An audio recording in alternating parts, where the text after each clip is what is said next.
नांदेडच्या गोदावरी रेतीपट्ट्यात माफिया राज, प्रशासन गप्प, अवैध रेती उपसा सुरूच।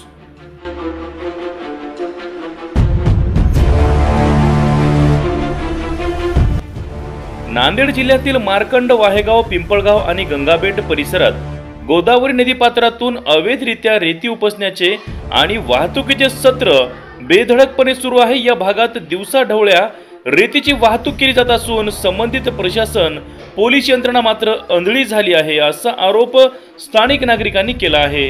रेती माफिया राजरोसपणे नदीपात्रातून जेसीबी, पोकलॅन आणि टिप्परच्या सहाय्याने रेती उपसत असून या वाहनावर कोणतेही क्रमांक दिसत नाहीत आणि या वाहनावर तर बनावट नंबर लावल्याचे निदर्शनास आले आहे।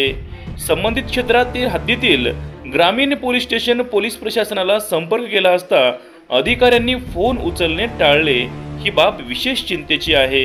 इतकेच नव्हे तर गोदावरी नदी पात्रालगतच्या मातीतही वीटभट्टी चालकांकडून अतिक्रमण सुरू असून नैसर्गिक परिसंस्थेला मोठा धोका निर्माण झाला आहे।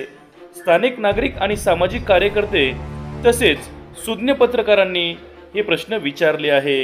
या माफियांना कोणाचा धाक आहे की नाही? तसेच या माफियांच्या डोक्यावर कोणाचा वरदहस्त आहे? कायद्याचा धाक असेल तर पोलीस आणि महसूल यंत्रणेची जबाबदारी कोण घेणार? प्रशासनाने त्वरित कारवाई करून दोषीवर कठोर पावले उचलावीत, अन्यथा जनतेचा उद्रेक अटळ असल्याचा इशारा स्थानिक नागरिक तथा सुज्ञ पत्रकार बांधवांनी दिला आहे।